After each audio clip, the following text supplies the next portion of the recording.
At a certain age, you begin to notice things others miss. The silence in a room. The heaviness in your chest that wasn't there before. The difference between being busy and being truly alive. Life as it stretches beyond 70 isn't just about survival anymore. It's about meaning, memory, and mastery of the self. But here's a truth few will say aloud. Many people unknowingly age themselves faster. Not because of their body, but because of their habits. You see, everyone tells you to take your vitamins, walk a little more, get good sleep, but rarely, almost never, do they tell you what to stop doing. They don't warn you that your greatest threat isn't just illness or time, it's routine, repetition, the autopilot of thought, emotion, and behavior that quietly whispers, "This is who I am now," even as your spirit longs to break free. There's a difference between growing old and growing stale. One is inevitable, the other is a choice made through unnoticed habits.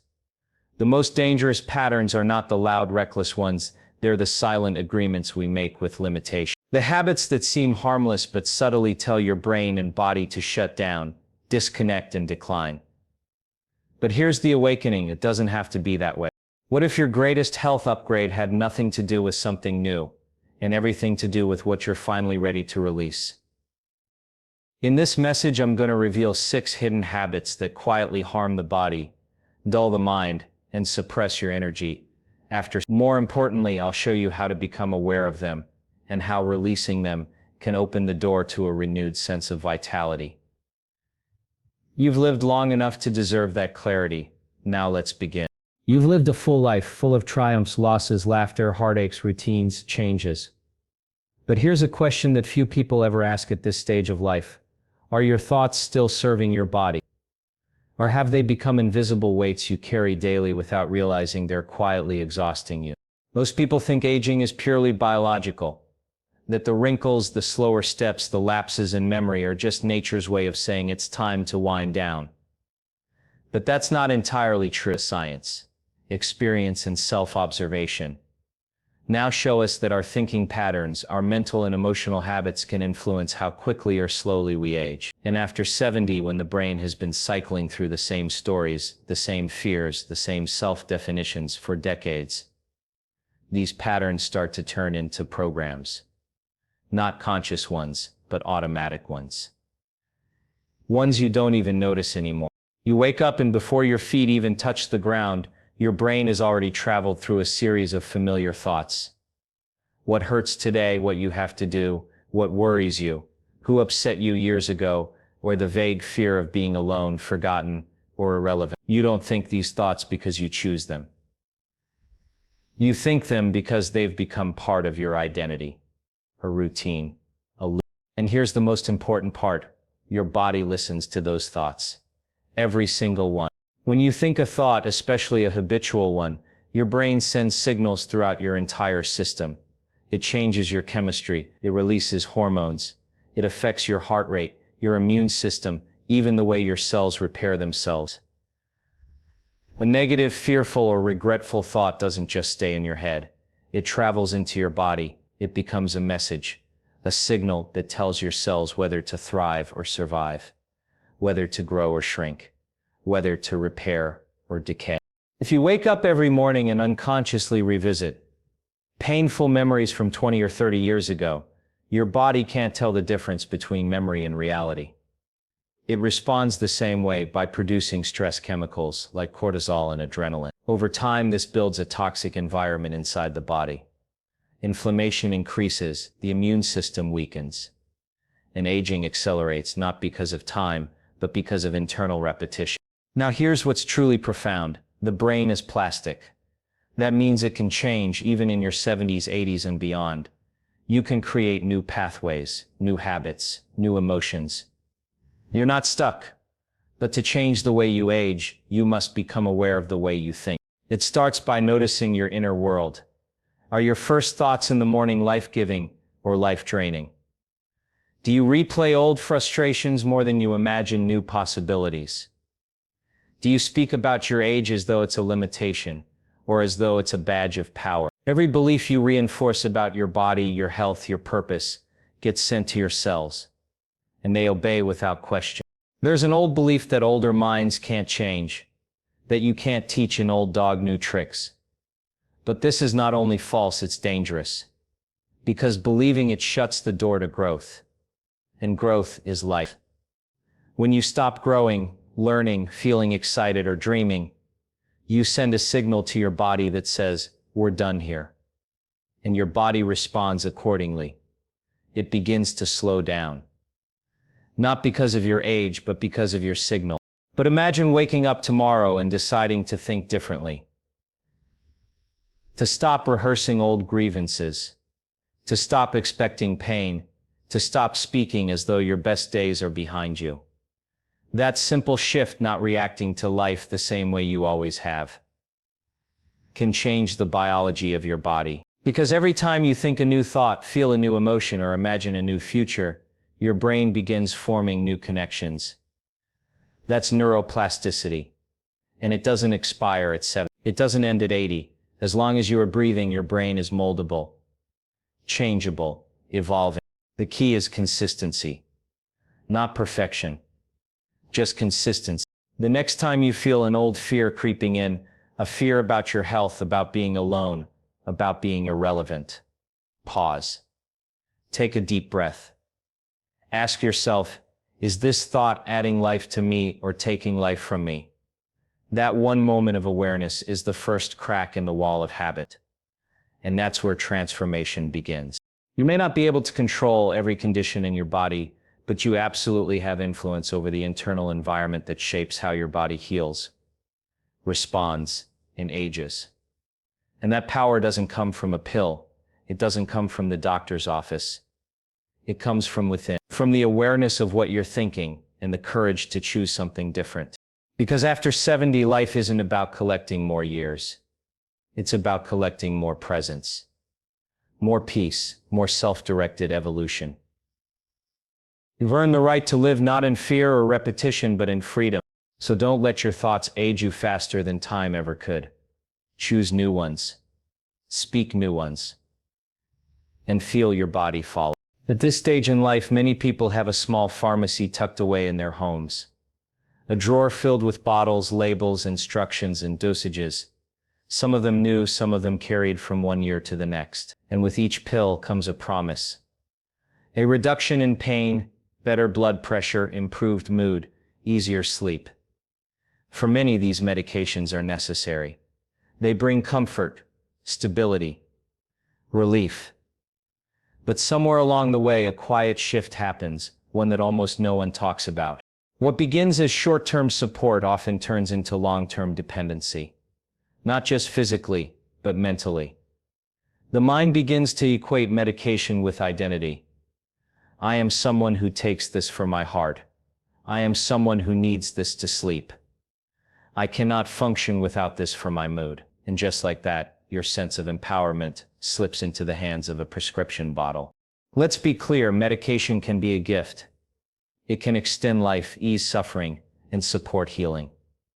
But the moment you stop questioning it, stop being curious about your body's role in the healing process, you risk becoming passive in your own journey. The body is not a machine that needs to be constantly adjusted from the outside. It's an intelligent system, one that listens, responds, and adapts when given the right input. But when we hand over all responsibility to a pill, we sometimes silence that system. We forget to listen to what it's trying to say. Have you ever paused to ask, why did my body create this symptom in the first place? Most people don't. They just want the symptom gone. But symptoms are messengers. A tight chest, aching joints, fatigue, poor digestion. These are not just problems to eliminate. They are signals. They carry information.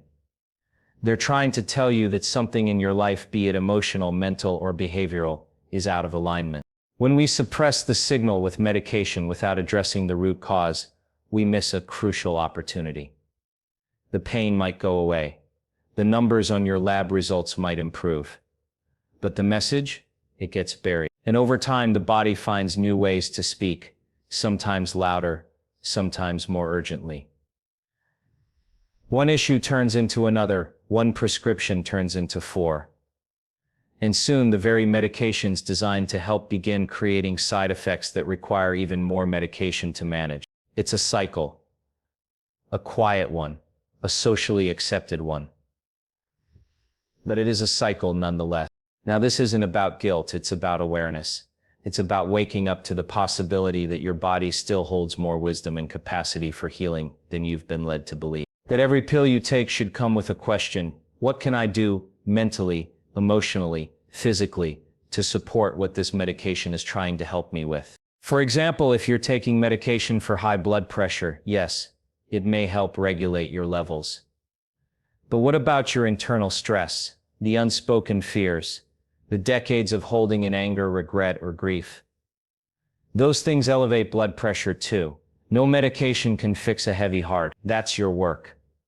Your healing. And when you begin that process, even gently, you create a healthier terrain inside your body for any treatment to work better, more efficiently, and sometimes for a shorter period of time. Another example, if you're on medication for sleep, ask yourself why your body no longer trusts itself to rest. Is it mental chatter? Is it anxiety about the future? Is it unresolved tension in your nervous system? Pills may knock you out, but they don't create rest. Rest comes when the mind and body return to safety. And that kind of safety is built from within, moment by moment, through intentional presence and self-awareness. It's not about throwing away your medications. It's about partnering with them more consciously. It's about seeing them as tools, not as your identity. Not as your only hope. Every time you take a pill, take it with mindfulness. Not fear, not resentment, but with the awareness that this is a temporary support, and that you are also doing the deeper work of creating health from the inside out. Because healing is not passive. It's participatory. And you, even in your 70s, 80s, and beyond, are not too old to be an active participant in your body's healing process. The body listens. It always has. And sometimes the most powerful medicine isn't what comes from the pharmacy, but what comes from the realization that you can still choose how you live, how you think, and how you feel. That power doesn't have an expiration date. So ask yourself, are you using your medication as a bridge? Or have you allowed it to become your home? Are you supporting your body with deeper self-care? Or just managing symptoms? Are you partnering with your health or outsourcing it entirely? These are not easy questions, but they are essential ones.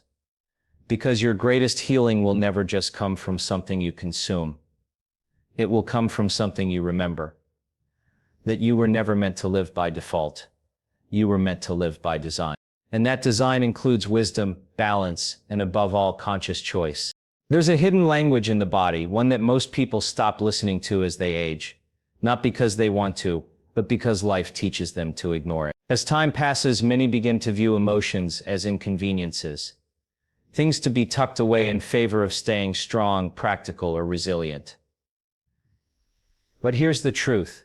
What you don't feel, you don't heal. And by the time you're in your 70s, those unspoken words, unreleased tears, and unresolved griefs aren't just in your memories. They are stored in your body. You've lived through a lot: loss, disappointment, heartbreak, maybe even betrayal. You've seen people come and go. You've made sacrifices others will never understand. And often you didn't get the space to process those experiences fully. You had to keep moving. You had to stay busy. You had to take care of others. And so those emotions, those deep, raw human responses, got buried. Not erased. Buried. Pushed into the background like old photographs in a drawer you never open anymore. But emotions don't vanish. They don't disappear with time. They accumulate. They stay in the nervous system, in the muscles, in the organs, waiting. When left unresolved, they start to express themselves in other ways.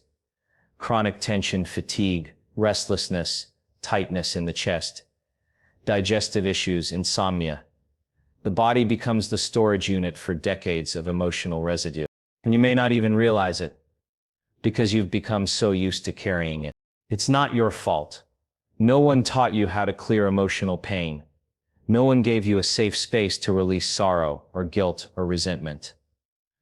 Especially in older generations, you were expected to be strong, move on, and not dwell on the past. But ignoring the past doesn't mean it loses power. In fact, it often grows stronger in silence. Imagine every unresolved emotion as a program running quietly in the background of your mind. It colors the way you see the world. It shapes how you respond to people.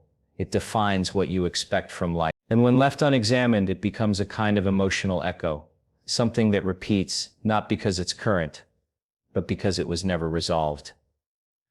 And that echo can grow louder with age, not quieter. You may find yourself thinking about old wounds more than ever. People you haven't thought about in years suddenly come to mind. Regrets you thought you buried resurface. That's not your mind failing, it's your body asking for resolution. It's your nervous system asking to be cleansed. It's your heart asking to be freed from the weight of carrying emotions you were never meant to hold forever. You see, emotional hygiene is as important as physical hygiene, especially now. Just like you brush your teeth or wash your face, your emotional world needs cleansing. Reflection, acknowledgement, compassion, and most importantly, release. Start by noticing the emotions that seem to visit you often. Maybe it's sadness, maybe it's guilt, maybe it's anger. Don't judge them. They're not weaknesses. They're messengers. Ask yourself, what is this feeling trying to tell me? When did I first feel this? Who have I not forgiven? Not just in others, but in myself. The answers may surprise you, but they won't harm you. What harms you is continuing to suppress them.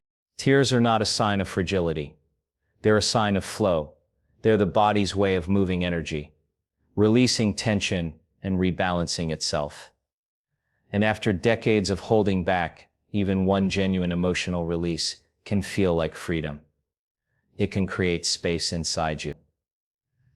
It can ease pain in ways medicine cannot, because the body and mind are deeply connected, and what you feel emotionally always manifests physically. Now here's the empowering part. You can begin this process at any age. Your emotional world doesn't shut down just because your hair turns gray or your body moves slower. If anything, age gives you the perspective to finally face the truth without fear. You've survived so much. Why not heal fully? Why not clear the weight of unresolved stories and make space for peace? Sometimes the act of healing doesn't require talking to a therapist or reliving the past in detail. Sometimes it's as simple as sitting quietly with your hand on your heart and whispering, "I forgive myself," or "I let this go," or "I'm ready to be free," and then letting the emotions come without resistance. Let the body move what the mind has been holding for too long. Give yourself permission to feel deeply, honestly, and without apology. Because when you do, something magical happens. The body begins to relax. The immune system strengthens. Sleep improves. The mind becomes clearer. The future feels lighter. You begin to return to yourself. Not the version shaped by pain, but the one born from wisdom. You are not just your memories. You are not your wounds. You are not the roles you've played or the mistakes you've made. You are consciousness. You are energy. You are life itself. Still evolving, still healing, still capable of joy, depth, and transformation.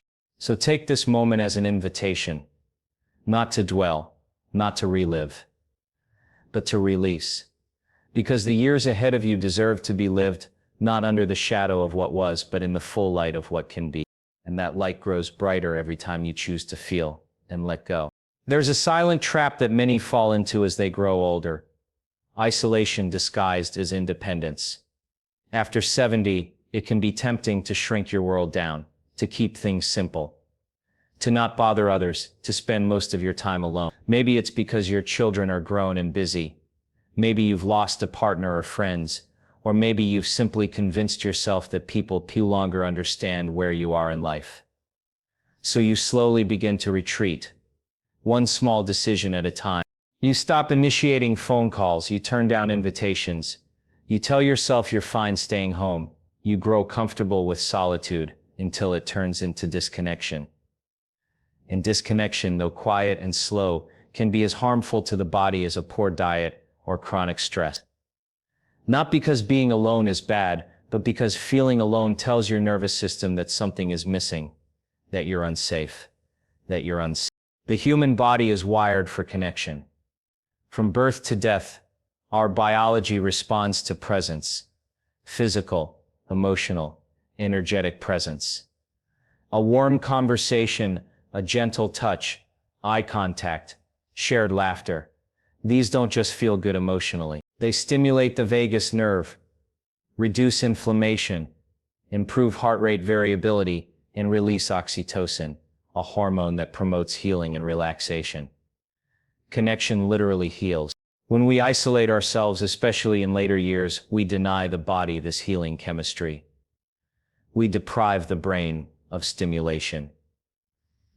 We limit the expansion of our emotional life. And most importantly, we reinforce a message deep in the subconscious. I no longer belong. And that is one of the most dangerous messages a person can internalize. Because belonging isn't just a social need, it's a biological imperative. It's easy to fall into the habit of believing that as you age, your social value diminishes, that the younger generation has moved on, that you have less to offer. But none of that is true. The world doesn't need you less. It needs your wisdom more. It needs your steadiness, your experience, your insight. But if you shrink away, if you choose withdrawal over participation, the world never gets to benefit from that, and neither do you. There's a myth that aging is about slowing down. But what if it's really about deepening? About choosing quality over quantity, presence over noise, real connection over surface-level conversation. This isn't about forcing yourself to be social in a way that feels exhausting. It's about conscious engagement, about intentionally weaving yourself into moments that feel meaningful, even small ones. Start with something simple. Who in your life could use a phone call, a note, a visit? Who have you not spoken to in a while because you assumed they were too busy? You might be surprised how much people want to hear from you, how much they miss your voice, your stories, your grounded energy. People don't always reach out, not because they don't care, but because life is loud. And sometimes it's the elder who must lead the way back into connection. Beyond people you already know, consider new relationships. It's never too late to meet someone new, to join a group, to attend a local event, or even to strike up a conversation with a stranger at the park or cafe. One genuine exchange can shift your whole week. It can remind you that you're still part of something larger, that your presence still has ripple effects. And let's not forget the most profound connection of all, the one with yourself. Solitude isn't always harmful when it's intentional. It becomes sacred. But there's a difference between conscious solitude and passive isolation. One expands you. The other shrinks you. Use your time alone, not to disconnect from life, but to reconnect with your inner world, with nature, with silence, with your breath. That connection nourishes the soul. One of the most healing practices at this stage of life is community, not necessarily large gatherings, but soul-aligned presence. Two people sitting together in honesty, a group gathered around purpose, a shared meal, a heartfelt exchange. These things are not luxuries, they are medicine, because you can do everything right for your physical health. Eat well, sleep, take supplements, move your body, but if your heart feels disconnected, if your spirit feels unacknowledged, you are not truly thriving. True health is not just the absence of disease. It is the presence of aliveness. And aliveness is always found in connection with others, with meaning, and with self. So take inventory of your relationships. Ask yourself, who uplifts me? Who drains me? Who inspires me? Who sees me? And who do I need to reconnect with? Be brave enough to reach out and wise enough to let go where necessary, because the relationships you nurture now will determine the emotional tone of the years ahead. You are not done. You are still evolving, still rippling out into the lives around you. And the world is not finished receiving you. But you must choose to stay open, to be seen, to invite warmth, to give and receive present. Because in the end, we are not remembered for the things we owned or the routines we kept. We are remembered for how we made people feel and how we allowed them to make us feel in return. And that, above all, is the connection that keeps us truly alive. So here we are. We've journeyed together through the quiet habits, the unconscious routines, the emotional imprints, and the subtle choices that shape the quality of your later years. And perhaps something stirred within you, maybe a memory, a realization, or even a new desire to live with greater clarity, deeper peace, and more conscious intention. You see, this chapter of life isn't about fading, it's about refining. It's about returning to the core of who you are, releasing what no longer serves you, and creating space for wisdom, joy, and stillness to rise. Just because you're older does not mean your story has ended. In fact, some of the most beautiful stories are told slowly, in the quiet of reflection, when every word and choice carries weight. You are not broken. You are not behind. And you are certainly not alone. Each breath you take is still an invitation to shift something inside you. To let go of an old pattern, to forgive, to reconnect, to feel more alive in your own skin. Your body is still listening. Your heart is still open. And your future, no matter how many years remain, is still yours to shape. Thank you for giving your time, your energy, and most of all, your attention today. That is no small thing. In a world full of noise, you chose to listen, to reflect, and to honor the most important relationship you'll ever have, the one with yourself. May you move forward with more compassion, more curiosity, and more power than you've ever allowed yourself to feel. And above all, may you remember, it is never too late to change your life.